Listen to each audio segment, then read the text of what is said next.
오늘 주시는 하나님의 말씀은 마태복음 2장 1절에서 12절까지 말씀입니다.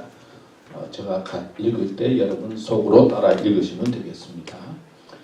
헤롯 왕 때에 예수께서 유대 땅 베들레헴에서 나심에 동방으로부터 박사들이 예루살렘에 이르러 말하되 유대인의 왕으로 나신 이가 어디 계시냐? 우리가 동방에서 그의 별을 보고 그에게 경배하러 왔노라 하니 헤롯 왕과 온 예루살렘에 듣고 소동한지라. 왕이 모든 대제사장과 백성의 서기관들을 모아 그리스도가 어디서 나겠느냐 물으니 이르되 유대 베들레헴이오니 이는 선지자로 이렇게 기록된 바 또 유대 땅 베들레헴아 너는 유대 고을 중 가장 작지 아니하도다.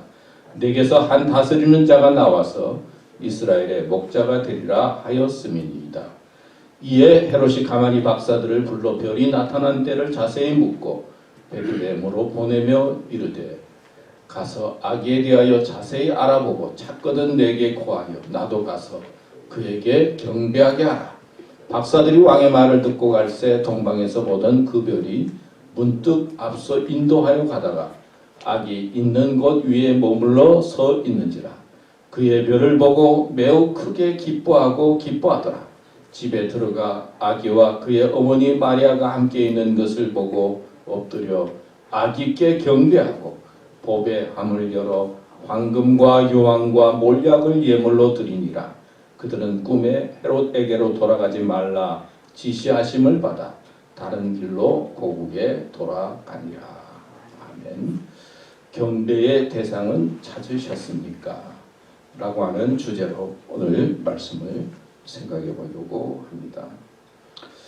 어느 군밤 장사가 성탄의 계절에 교회 앞에서 군밤을 구워서 한 봉지씩 팔고 있었습니다.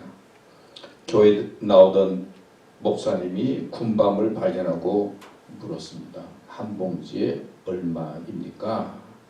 그랬더니 이 군밤 장사가 교회 다니던 분인 것 같았어요. 고요한 밤은 7불 정도 되고요. 그 다음에 거룩한 밤은 한 8분 정도 되고요. 예수 나신 밤은 10불 됩니다. 그리고 예수 오실 밤은 12불 됩니다. 그렇게 이야기를 했다고 합니다. 여러분 성탄의 계절에 밤을 어떻게 보내고 있습니까? 또 어떤 밤에 관심이 있습니까? 예수님께서 나실 때 그때는 사실 거룩한 밤이었고 고요한 밤이었습니다. 그러나 시간이 지나서 이때까지 흘러오면서 거룩한 밤, 고요한 밤이 좀 시끄러운 밤이 됐지요. 파티의 밤이 되고 또 선물을 교환하는 밤이 되고 축제의 밤이 되었습니다. 즐거운 밤이 된 것은 좋죠. 사실 생각해 보면 기쁘고 즐겁게 또 파티도 하고 선물 교환하면 그것도 참 좋다고 생각합니다. 그러나 이 밤이 살펴보면 통계적으로 보면 사고가 제일 많이 나는 밤, 교통사고가 많이 난다고 그래요. 그리고 또 사생아들이 나는 많이 생기는 밤이라고 그래요. 아니 아기가 태어났는데 부모가 없다. 또 부모 때문에 상처받을 생각을 하면 얼마나 어려운 일입니까? 어떤 의미에서 가장 경건하고 또 가장 귀한 밤이 되어야 할 텐데 세상적으로 보면은 도둑이 설치고 절도도 많이 생기고 사고도 많이 생기는 그런 밤으로 변화되었다라고 생각해 보면 얼마나 참으로 안타까운 일입니까?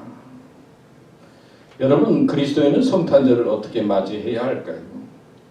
그리고 어떻게 성탄절을 준비하고 그리고 믿음으로 주님을 바라보며 맞이해야 할까요?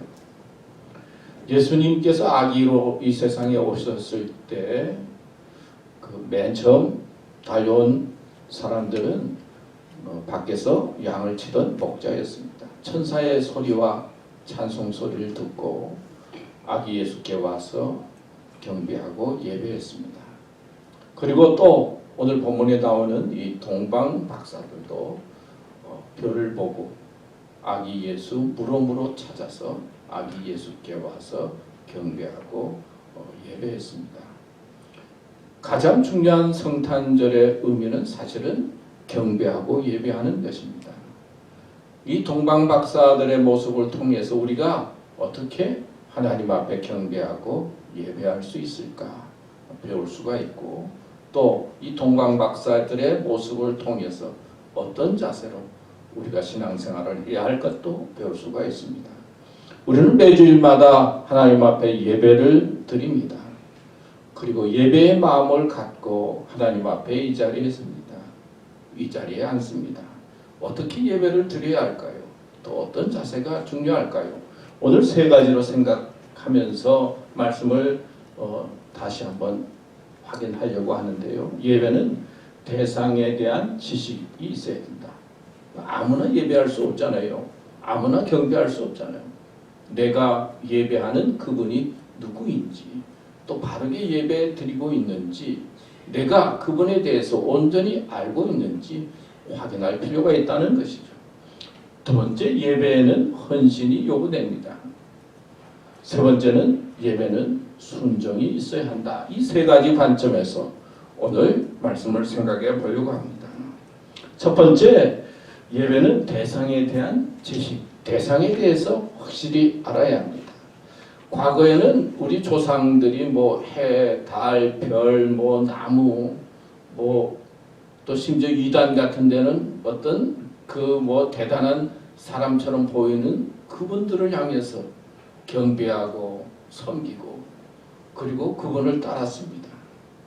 왜 경배와 예배의 대상이 중요하냐라고 하면 사실은 우리는 아무에게나 예배할 수가 없죠. 아무를 향해서 경배할 수가 없죠. 예배의 대상은 우리의 삶을 인도하고 우리의 삶을 주장합니다. 우리의 예배 대상을 확실히 알고 그분에 대한 지식을 배우고 깨달아서 예배할 수 있어야 합니다. 그런데 오늘날 많은 사람들은 예배의 대상이 불분명해요. 믿음 생활하면서도 신앙생활하면서도 혼돈 속에 예배할 때가 많이 있어요. 여러분 아는 것처럼 크리스마스는 그리스도에게 예배한다는 뜻인 것 우리가 들어 알죠. 크리스마스. 이 크리스마스를 엑스마스라고 많이 표현하지 않습니까? 엑스마스. 엑스는 산수에서 수학에서는 미지수예요. 잘 모르는 거예요. 근데 예배를 하긴 하는데 오늘날 많은 사람들이 무언가 모르는 것에 대해서 예배를 한다는 거예요.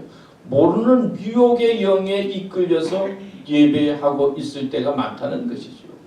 그냥 예배만 드리지 예배의 대상을 향해서 온전히 알고 믿고 깨닫고 예배하느냐, 이게 중요한데 이걸 모르고 혼돈 속에 악한 것에 이끌려서 미혹에 이끌려서 예배하고 있다.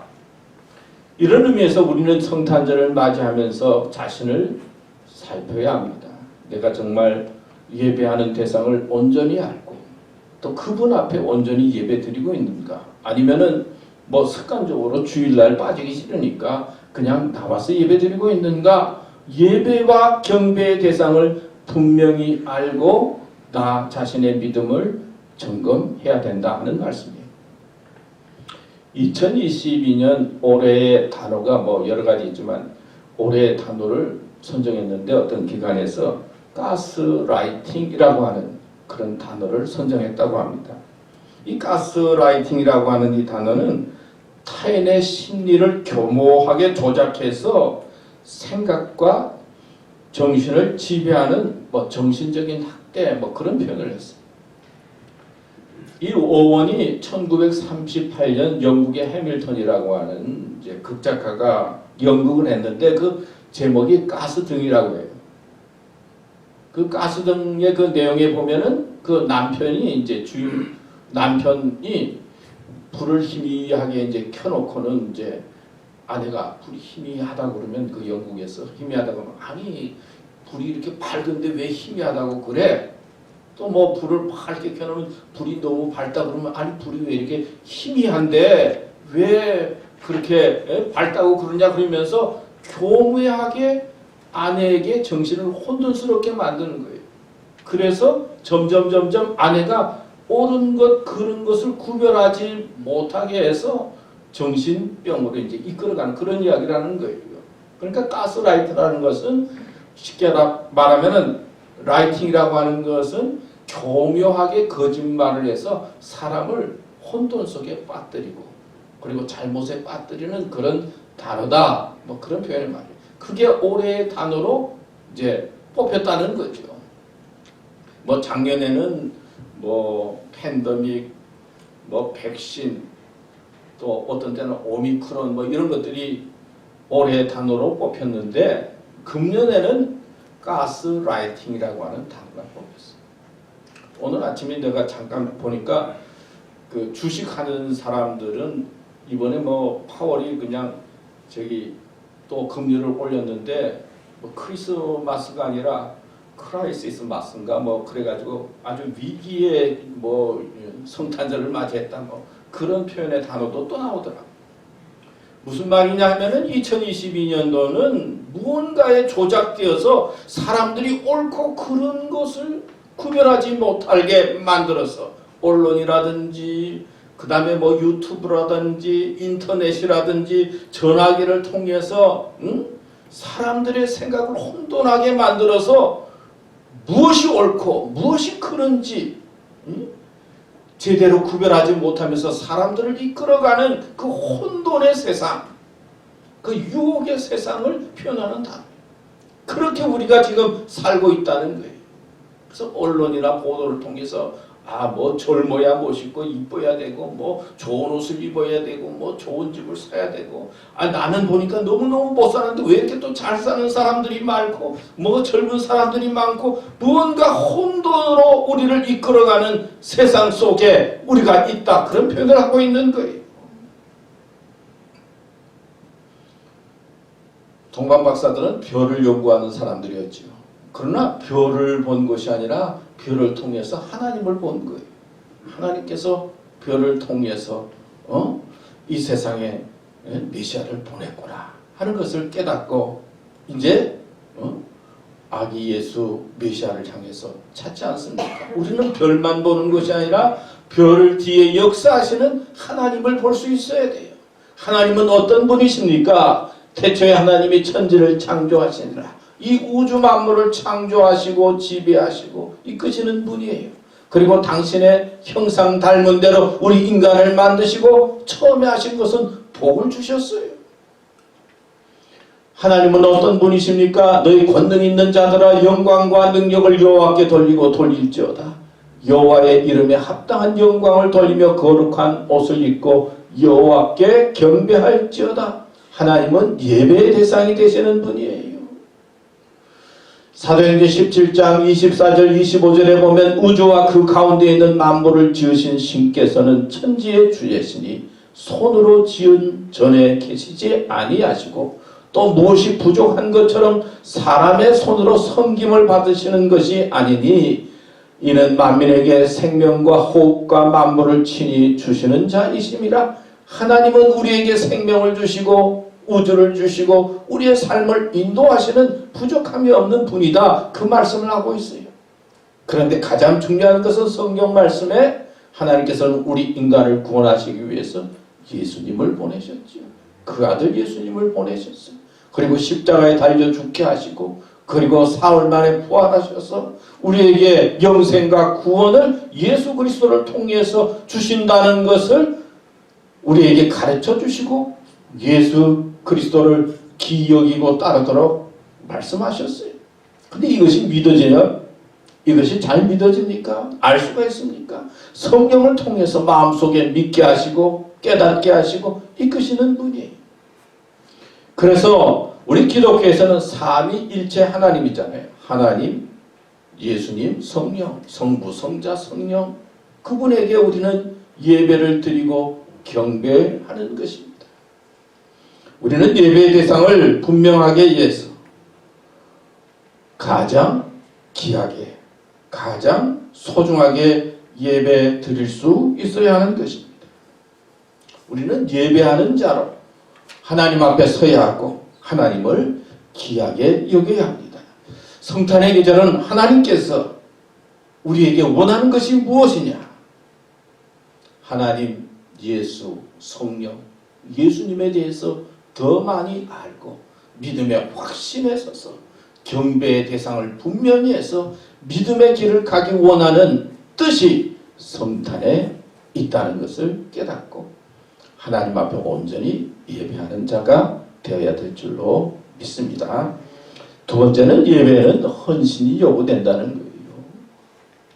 마태복음 2장 11절 말씀에 보면 집에 들어가 아기와 그 모친 마리아와 함께 있는 것을 보고 엎드려 아기께 경배하고 보배함을 열어 황금과 유황과 몰약을 예물로 드리니라. 그런 말씀이 나죠. 여러분, 예배의 대상을 안다고 해도 그분에게 나아가기 위해서는 헌신과 희생이 요구돼요. 예수님의 삶 속에 가장 중요한 것이 무엇입니까? 십자가인데 십자가는 쉽게 말하면 사형틀이잖아요. 인간에게 고통을 주는 상징이에요. 아주 악질 죄수에게 최고의 고통을 주면서 죽게 만드는 사형틀이 십자가예요. 근데 하나님께서 예수님에게 십자가를 지라고 하니까 겟세마네 동산에 가서 예수님이 기도하잖아요. 하나님, 할 수만 있거든 이거 좀 안 지면 좋겠습니다. 안 하면 좋겠습니다. 우리도 살다가 기도하는 중에 하나님 이것만은 좀 아니면 좋겠습니다. 이런 일이 안 생기면 좋겠습니다. 이런 고통과 아픔이 나에게 있으면 안 좋겠습니다. 제발 이것 좀 치워주세요. 이것 좀 없애주세요. 그런 아픔과 고통을 가지고 기도할 때가 있지 않습니까? 뭐 이것만은 너무 나에게 힘드니까 하나님 이것 좀 없애주세요. 그럴 때 있잖아요. 예수님이 그렇게 기도를 했어요. 십자가 안 지면 어떻겠습니까? 그런데 하나님께서는 예수님에게 십자가를 지게 하고 그 십자가 사건을 통해서 우리의 죄를 용서하고 구원의 길로 인도하셨어요. 십자가의 고난을 통해서 우리를 구원의 자리에 인도하신 것입니다. 여러분 생각해 보면요, 동방 박사가 뭐 예수님 바로 그 옆 동네에 있었으면 얼마나 쉬웠겠어요. 하나님께서 옆 동네에 동방 박사를 있게 해가지고 그냥 별 보면 바로 와서 만나게 해줬으면 좋았을 텐데 학자들에 의하면 한 1600km 정도 떨어졌다고. 그러니까 하루에 한 40km씩 걷는다고 해도 한 달은 걸었다 그 말이에요. 근데 뭐 요즘도 집 떠나서 어디 간다는 게 쉽습니까? 근데 그 당시는 그 먼 길을 여행을 한다, 떠난다 얼마나 어렵습니까? 잠자리도 그렇고 중간에 도둑도 생기기 싫고 보도에 보니까 페루에 뭐 마추픽추인가 뭐 거기에 이제 관광객들이 관광하러 갔는데 요즘 페루에 그냥 데모가 얼마나 많이 심합니까? 그러니까 발이 묶여가지고 말이에요. 데모 때문에. 여기 관광하러 왔다가 이제 어떻게 하면 집에 갈까 지금 고민하고 있다고 뭐 그런 뭐 보도도 보았잖아요. 관광하러 갔다가 그냥 무슨 일이 생기니까 비행기도 못하고 그냥 발이 묶여서 생각지 않은 일로 말미암아 고난당하는 그런 세상이거든요. 그런데 먼 길을 걸어서 먼 길을 찾아서 메시아를 향해서 그리스도를 향해서 갑니다.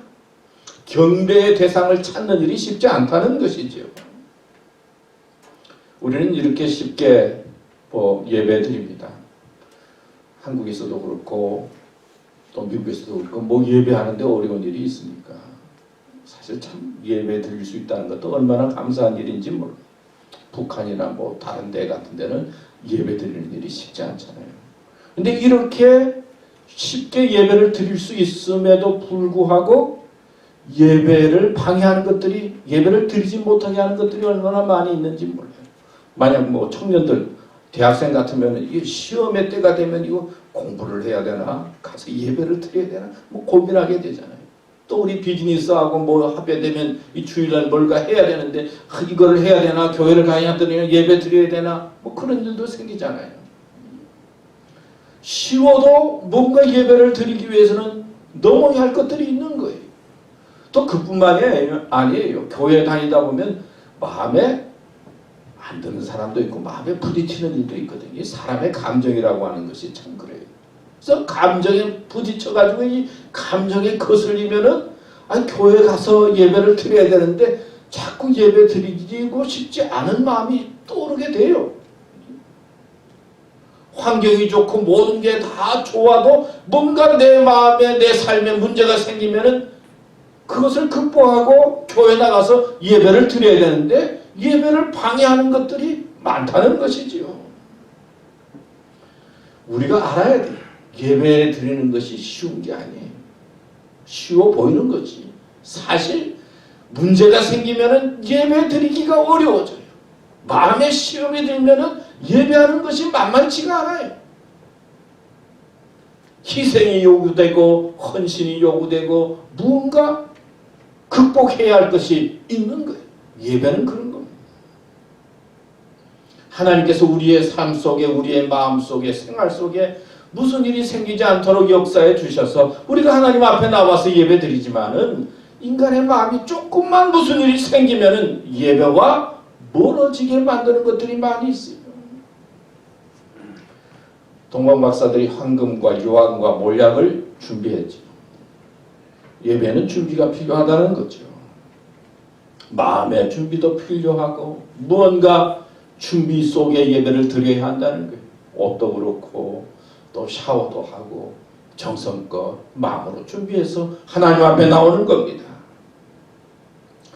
저는 가끔 이 목회자로 살게 된 것이 참 감사하다, 복이다 그런 생각을 많이 해요. 왜냐하면은 뭐 여러 가지 있지만은 저는 주로 생각하는 게 이제 뭡니까? 말씀을 많이 생각하잖아요. 무슨 말씀을 또 해야 될까? 또 말씀을 어떻게 생활 속에 적응할 수 있을까? 그래서 앉으면은 그저 생각하는 게 말씀에 대한 생각을 많이 해요. 그러니까 목회하면서 뭐 집이 어떠냐, 뭐 옷이 뭐 어떠냐, 뭐 신발이 어떠냐, 뭐 또 뭐가 어떠냐 그런 걸 별로 생각해 본 적이 없어요. 그래서 뭐 우리 아들이 무슨 집을 사면 좋아요? 그러면 야, 나 잘 모르겠어. 사실 모르고 생각을 해본 적이 없거든요. 응? 그저 주일날 예배드리고 말씀 드릴 것만 생각하다 보니까 뭐를 뭐 사야 되고 뭘 하고 세상적인 데에 대해서는 별로 관심이 없이 지내왔어. 사실 그래요. 앉아서 생각하면 걸을 때도 생각하면 말씀을 많이 생각하게 돼요. 그리고 그 외에는 그냥 우리 집사람이 또 뭐 누가 다 알아서 하겠지. 그렇게 지내왔다. 그런 생각이 많이 들어요. 물론 뭐 여러 가지 생각도 많이 있었겠지만 제가 그런 생각을 하면서 요즘 생각해 보니까 교인들, 목회자가 아닌 사람들은 참 생각이 많을 것 같아. 옷도 뭘 사야 될지 뭐 이렇게 사야 될지 저렇게 고민해야 될 거, 신발도 뭐 좋은 거 사야 될지 말이지. 아니 우리 딸은 보니까 뭐 많은 것 같은데도 또 새로운 거 막 생각을 하고 좋니 나쁘니 뭐 그런 생각 많이 해요. 저는 뭐 좋니 나쁘니 뭐 그런 생각을 안 해봐가지고 물어보면 어떻게 대답을 할지 모르겠어요. 세상적인 거는 잘 모르겠어요. 카펫을 뭐 바꾼다 그러면 무슨 색깔을 해야 될지 그러면 그때부터 걱정이 돼요. 저는 뭘 해야 될지 몰라서 뭐가 좋은지 나쁜지 그런 걸 모르겠어요. 그러다가 말씀만 이렇게 머릿속에 생각을 많이 하니까 얼마나 좋아요. 단순하거든요.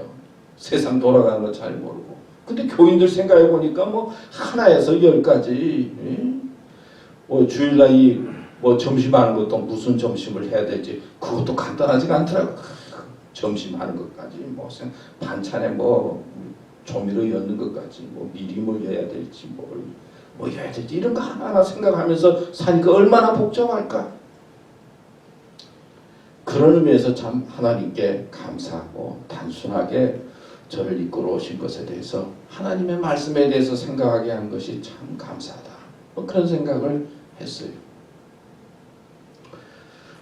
어느 글에 보니까 산타 할아버지가 12월 25일 날 와야 되는데 코로나가 걸려가지고 또 사람들이 많이 걸려가지고 자가 격리해가지고 1월 1일 날 일주일 자가 격리해서 일주일 뒤에 온다.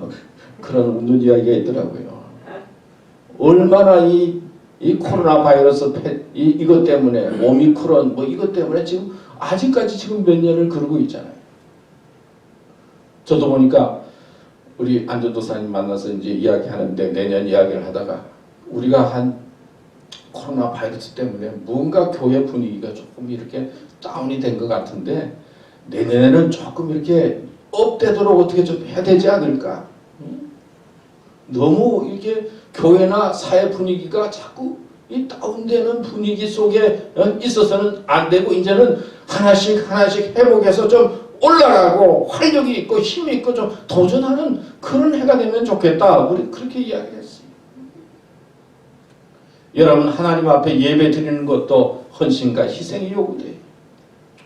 그리고 우리는 이제 믿음으로 자꾸 다운되는 것이 아니라 어떻게 하면 믿음으로 업해서 활력 있게 하나님 앞에 예배드리고 또 예배를 통해서 우리가 새 힘을 얻고 능력을 얻고 앞을 향해서 나아가는 그런 일들은 그냥 되는 것이 아니라 헌신과 희생을 통해서 이루어지는 것입니다. 예배에는 헌신이 요구됩니다. 너의 길을 여호와께 맡기라. 맡기려고 하니까 걱정이 많잖아요. 맡기고. 저를 의지하면 하나님께서 이루어 주신다 하는 믿음을 가져야 돼요. 말씀하시되 나를 따라오더라 내가 너희로 사람을 낚는 어부가 되게 하리라 하시니 저희가 곧 그물을 버려두고 예수를 쫓으니라. 그물을 버려둔다는 것은 희생이 요구된다는 것이죠. 예배는 헌신이 요구됩니다. 세 번째, 예배는 순종이 있어야 합니다. 우리 동방 박사들이 이제 아기 예수 메시아를 찾기 위해서 이제 별의 인도를 받는데 잘 몰라서 이제 예루살렘 성에 가지 않습니까? 거기서 헤롯 왕을 만나는 이야기가 나오잖아요. 여러분 왕을 만난다라고 하는 것은 그 박사들의 어떤 영향력이 대단하다는 것을 알 수가 있어요. 왕이 뭐 아무나 만나줍니까? 대통령이 뭐 누가 왔다고 나그네가 왔다고 해서 그냥 맞아주는 게 아니잖아요. 그러니까 박사들이 와서 왔다는 하니까 이제 헤롯 왕이 만나는 말씀이 나오지 않습니까? 그러니까 이 박사들의 영향력도 대단했다라고 하는 것을 알 수가 있어요. 그래서 여기에 메시아가 났다고 하는데 아십니까? 그러니까 헤롯 왕이 깜짝 놀라지 않아요. 그래서 서기관과 율법 학자들이 물어보니까 유대 땅 베들레헴에 납니다. 유대 땅 베들레헴에 납니다라고 하는 그 예언자의 말씀은 듣고 이야기는 하지 찾지는 않았어요. 경배하지는 않았어요. 사실은 거기에 있습니다. 그것만 이야기하지 찾아서 예수에게 와서 자신을 드리는 경배가 없었어요.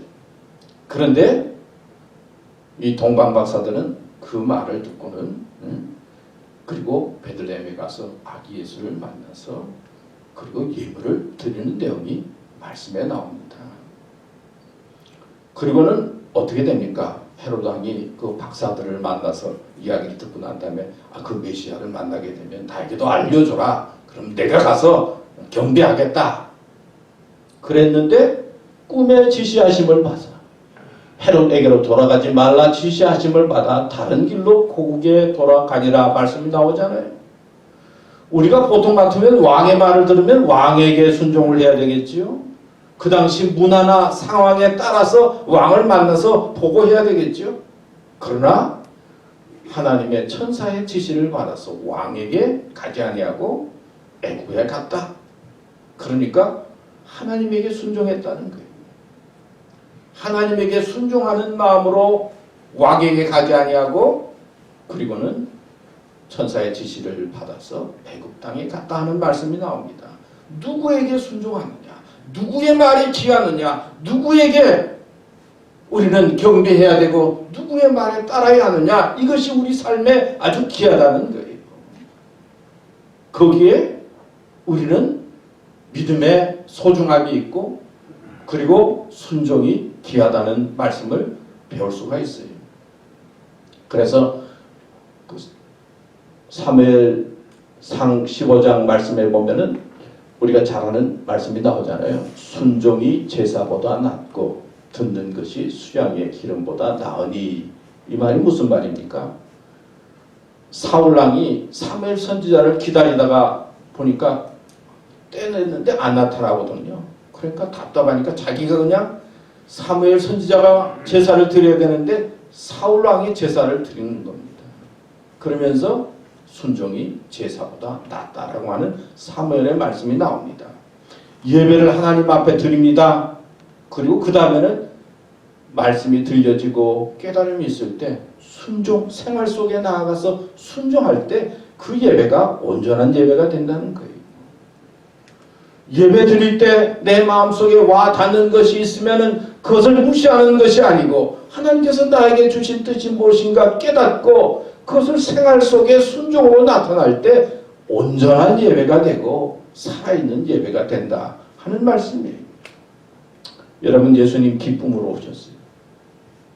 우리에게 영생의 기쁨, 죄사함의 기쁨, 구원의 기쁨, 소망의 기쁨, 기쁨을 주러 오셨어요.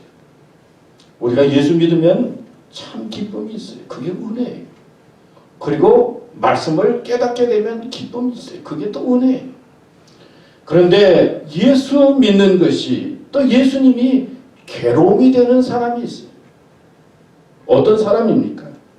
자기의 것을 빼앗길까봐 두려워하는 사람이 있어요. 비즈니스가 잘 되면, 뭔가 잘 되면 무언가 빼앗길 것 같아서 교회를 멀리하는 사람도 있어요. 바로 헤롯과 같은 사람이 있죠. 이 두려움에 빠졌던 헤롯은 나중에 동방박사 그냥 갔다는 소리를 듣고는 어떡합니까? 2살 이하의 아기를 죽이잖아요. 그래서 부모들에게, 사람들에게 고통을 주는 것을 볼 수가 있어요. 우리가 하나님 앞에 오늘 예배드립니다. 또 성탄의 계절에 예수님을 소망하면서 예배드립니다. 그리고 하나님의 말씀을 소중히 여기고 그 말씀에 순종할 때 온전한 예배가 되고 축복이 되고 은혜가 되고 또 세상에서 승리하는 역사가 되는 것입니다. 오늘 제목이 뭐지요? 경배의 대상을 찾으셨습니까? 여러분, 예배의 대상이 누구입니까? 예배에 대한 지식과 확신을 가지고 하나님 앞에 예배할 수 있어야 합니다. 근데 예배는 쉬운 것 같지만 그냥 되지 않아요. 헌신과 희생이 요구됩니다. 그리고 말씀이 들려질 때 나 마음속에 깨달아지면 순종할 때 그것이 온전한 예배가 된다는 것을 확신하고 우리 교우들은 믿음으로 굳게 서고 하나님을 기쁘시게 하는 성탄의 계절로 맞이할 수 있게 되기를 축원합니다. 기도하겠습니다. 하나님 아버지, 오늘도 주님 앞에 또 말씀을 듣게 해주시니 감사합니다. 순종의 마음을 주시고 또 예배의 대상에 대해서 확신을 가지고 또 믿음의 지식을 가지고 예배할 수 있도록 인도해 주시고 우리의 예배를 가로막는 여러 가지 것들을 다 물리치고 예배할 수 있도록 저희들을 이끌어 주시옵소서. 우리 교우들 한 사람 한 사람 지켜주시기 원합니다. 지금 어느 곳에 있든지 어떤 상황 속에 있든지 주님 앞에 예배의 마음을 허락하여 주시고 남은 생에 예배하면서 하나님의 이끌림을 받는 인생이 되도록 역사하여 주시옵소서. 특별히 육신의 질병으로 또 여러 가지 일로 힘들어하고 어려워하는 교우들 있습니까? 주님 함께해 주셔서 주님 통해서 믿음으로 회복되고 또 강건하여져서 하나님의 사람으로 사는데 부족함이 없도록 역사하여 주시옵소서. 예수님의 이름으로 기도드립니다. 아멘.